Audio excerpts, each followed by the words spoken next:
ആന്റണി രാജു കോടതിയിൽ നിന്ന് അടിച്ചോണ്ട് പോയിട്ടൊരു തയ്യക്കാരനെ കൊടുത്ത് ഇത് ചെറുതാക്കിയപ്പോഴത്തേക്ക് കാലിടുന്ന 2 ഹോളുണ്ടല്ലോ, അത് മാത്രമേ ചെറുതാക്കുള്ളൂ, ബാക്കിയൊന്നും ചെറുതാക്കിയില്ല. സ്വർണം കെട്ടവർ ആരപ്പ സഖാക്കളാണ് അയ്യപ്പ എന്ന് പറയുന്നത് പോലെ ജെട്ടി കെട്ടത് ആരപ്പ ആന്റണി രാജു ആണപ്പ എന്ന് പറയുന്ന രൂപത്തിലേക്ക് നാണക്കേടിന്റെ ഏറ്റവും വലിയ കയത്തിലേക്ക് ഇവർ മുങ്ങി നിൽക്കുകയാണ്. എല്ലാം കള്ളന്മാരും കൊള്ളക്കാരും ജെട്ടി മോഷ്ടാക്കളൊക്കെ ചേർന്നൊരു സംവിധാനമായി ഈ സർക്കാരും. എന്താ പ്രശ്നം അറിഞ്ഞില്ലേ? ഇല്ല.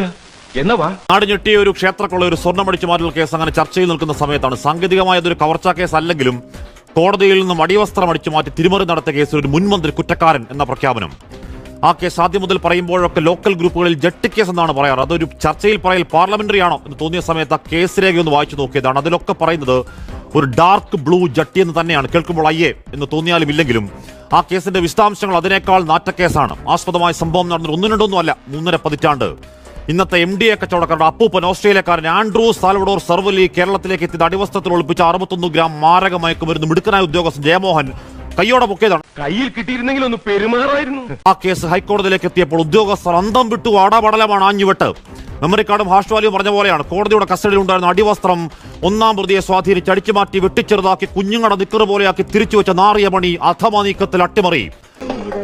ബോട്ട് ജെട്ടികളുടെ നാടായ കുട്ടനാട്ടിൽ നിന്നും മറ്റൊരു ജെട്ടി, കാവാലം ജെട്ടി. ഇറുക്കത്തിനും മുറുക്കത്തിനും കാവാലം ജെട്ടി. സ്വന്തമായിട്ടൊരു ജെട്ടി ഏറെ നാളായി കൊതിച്ചോരെ സ്വന്തമായിട്ടിരിക്കട്ടെ കാവാലം ജെട്ടി. ആന്റണി രാജുവും സംഘവും കേരള പോലീസിനെയും സത്യത്തിന്റെ മുഖത്തേക്ക് അന്ന് ഉളുപ്പില്ലാതെ വീശിയെറിഞ്ഞത് കാളകൂട കരിയോയിലാണ്. 2.5 വർഷക്കാലം നമ്മളെ ഭരിച്ച ഗതാഗത മന്ത്രിയാണ് എന്നോർക്കുമ്പോൾ തല താഴണം, തോന്നണം കലർപ്പില്ലാത്ത ലജ്ജ. അതേ കേസിന്റെ പേരിൽ തന്നെയാണ് ആന്റണിക്ക് സീറ്റ് കൊടുക്കാൻ കഴിയില്ലെന്ന് ഉറച്ചു പറഞ്ഞ പേര് വെട്ടിക്കളഞ്ഞൊരു നേതാവുണ്ട്.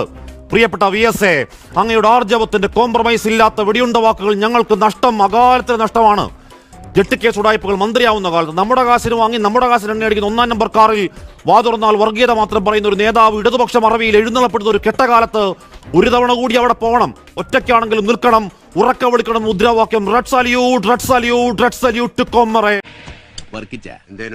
ഏവം പുലിയാണ് കേട്ടാ. പുലി എന്ന് പറഞ്ഞാൽ വെറും പുലിയല്ല, ഒരു സിംഹം. വേട്ടയാടലുകൾക്ക് ശേഷമാണ് ഞാനിവിടെ എത്തിച്ചേർന്നത്. അതുകൊണ്ട് ഈ വേട്ടയാടും തോറും എൻ്റെ കരുത്ത് കൂടുകയാണ്. അതുകൊണ്ട് ഞാൻ എൻ്റെ പ്രവർത്തനങ്ങളുമായി മുമ്പോട്ട് പോകും. അവിടെ ഈ വേട്ടയാടലിന് ശേഷമാണല്ലോ ഞാൻ മന്ത്രി വരെ ആയത്. മിണ്ടാതെ ഇവിടെ അടങ്ങി ഒതുങ്ങി നിന്നോണം മരക്കഴുത. നിയമസഭാ തെരഞ്ഞെടുപ്പ് പടിവാതിൽക്കൽ നിൽക്കെ തൊണ്ടിമുതൽ തിരിമറി കേസിലെ വിധി രാഷ്ട്രീയമായി വൻ തിരിച്ചടിയാണ് ആന്റണി രാജുവിന്. തെളിവ് നശിപ്പിക്കലും ഗൂഢാലോചനയും അടക്കം ഗൌരവമേറിയ കുറ്റകൃത്യങ്ങൾ തെളിഞ്ഞതോടെ ഘടകകക്ഷി നേതാവെന്ന നിലയിൽ ആന്റണി രാജുവിനെ പ്രതിരോധിക്കാൻ ഇടതുമുന്നണി നേതൃത്വത്തിനും കഴിയില്ല. ഞാൻ 100% ഈ കേസിൽ നിരപരാധിയാണെന്നുള്ള എനിക്ക് നല്ല ഉത്തരബോധ്യമുണ്ട്. നിരപരാധികളും ചില കാലഘട്ടങ്ങളിൽ ചില കേസുകളിൽ ശിക്ഷിക്കപ്പെടുന്ന ചരിത്രമുണ്ട്. അതിന്റെ ഏറ്റവും ഒടുവിലത്തെ ഉദാഹരണമാണ്. എനിക്ക് വളരെ കൃത്യമായി ഇതിൽ സംശയം തോന്നാൻ കാര്യം, ഇതിൻ്റെ ട്രയൽ നടക്കുന്ന ദിവസം ശ്രീ ആന്റണി രാജു ഞാൻ ട്രയൽ കഴിഞ്ഞ് ഇറങ്ങുന്ന സമയത്ത് അദ്ദേഹം എന്നോട് ഒരു വർത്തമാനം പറഞ്ഞു. അദ്ദേഹം പറഞ്ഞു, അത് കോടതി വരാന്തയിൽ വെച്ച് തന്നെയാണ് പറഞ്ഞു, ഈ കേസിൽ ഞങ്ങളൊരു ബോംബ് വെച്ചിട്ടുണ്ട്, അത് ഈ കേസ് കഴിയുന്നതോടെ പൊട്ടും, അതോടെ നിങ്ങളുടെ കേസ് എന്നും പറഞ്ഞു പോകും. ഈ വിവരം ഞാൻ അന്ന് തന്നെ അന്നത്തെ പബ്ലിക് പ്രോസിക്യൂട്ടറായിരുന്ന നമ്മുടെ അദ്ദേഹത്തിൻ്റെ പേര് ഞാൻ മറന്നുപോയി, അദ്ദേഹത്തോട് അറിയിച്ചു.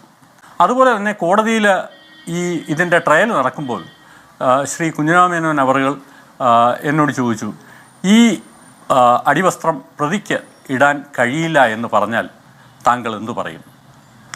ഞാൻ പറഞ്ഞു, ഈ കോടതി ഇപ്പോൾ തന്നെ ഇതിവിടെ വെച്ച് ടെസ്റ്റ് ചെയ്ത് നോക്കണം.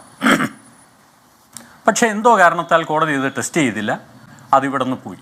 ആ പ്രതിഭാഗമാണെങ്കിൽ അതിവിടെ വെച്ച് ടെസ്റ്റ് ചെയ്യണം എന്നുള്ളതിന് ഒട്ടും തന്നെ അവർ അതിനെ പ്രസ് ചെയ്യുകയും ചെയ്തില്ല. അപ്പോൾ ഇതെല്ലാം കൂടെ കൂട്ടി വായിക്കുമ്പോൾ എവിടെയൊക്കെയോ ചില കാര്യങ്ങൾ തെറ്റുണ്ടെന്ന് എനിക്ക് പൂർണ്ണമായി മനസ്സിലായി.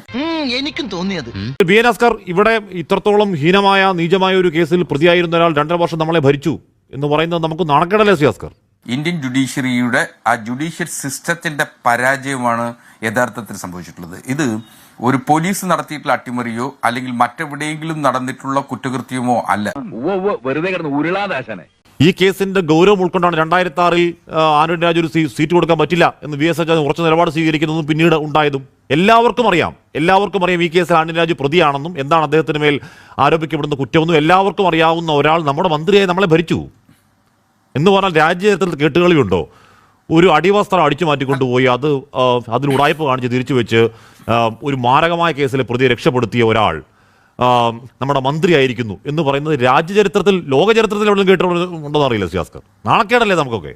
ഇന്ത്യയിലെ എല്ലാ സംസ്ഥാനങ്ങളുടെ മുന്നിലും കേരളം നാണം കെടും.